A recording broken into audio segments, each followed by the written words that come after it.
Huwag mo sirain.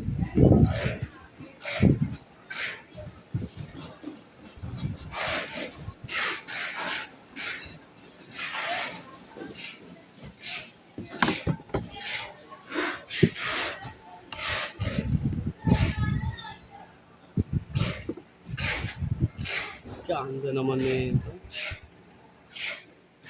Wala pala si Alan. Update? Ha? Wala pa dyan eh. Mag-birthday live ako eh. Kailan birthday mo ba? 2 May. Sorry. 3 araw. Buka ba?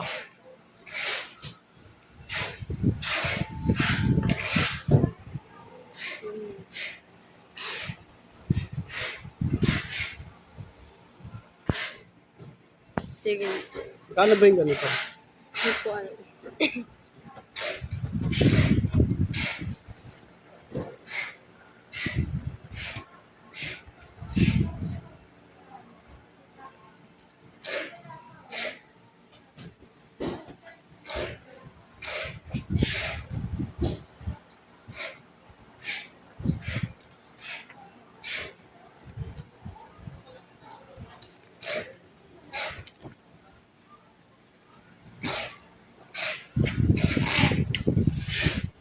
Yung nag-ano tayo, may kasama ka taga BGC.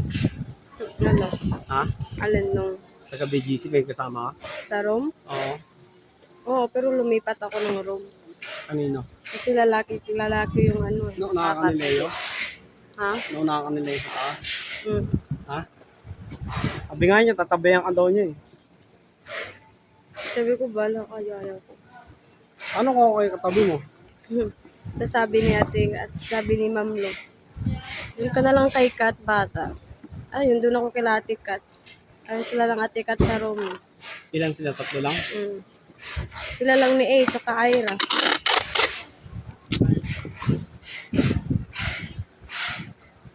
Ano kung ano? Halimbawa ako. Kahit na, ang pangit pa din nun, lalaki yung katabi. Ako nga, sa lapag ako natulog eh. Oo nga. Sa lapag kaya ako, tanong mo kay Mariela. Tama ko si Mariela sa room eh. Sa lapag ako natulog. Siyempre, baka sabihin eh. Mahirap na, di ba? Ilan ba lalaki kasama mo? Bakla. Bali 3 babae kasama ko. Bakla yung isa eh.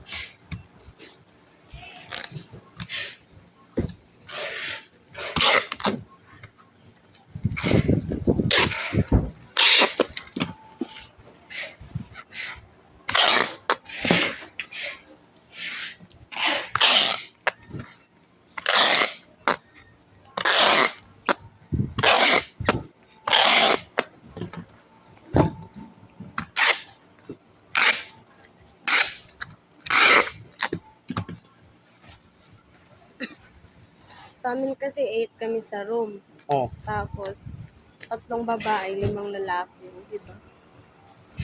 Paano yung 2 babae na tira? Magkaano naman sila, taga-SHD naman sila eh. Doon natulog? Kaya tabi sa dalawa. Eh paano ako, wala ko katabi. Meron kaso lalaki ang madalas katabi ko. Kaya nagpalipat ako ng room. Nagpalipat. Alam naman yun ni Ma'am Lo. Si Ba't Ma'am kasi Lo, ganun, no? Ba't kasi ganun, no? si Ma'am Lo nga nag-attach sa akin sa room nila ate Kat.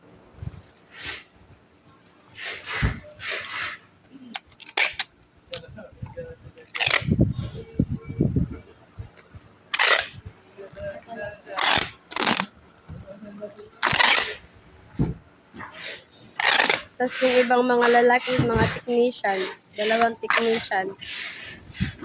Oh. Tapos si Lance tsaka si Leo, tapos isang BGC. Didikit ko ba? Wag na. Dikit yun. Diba? Tama to, no?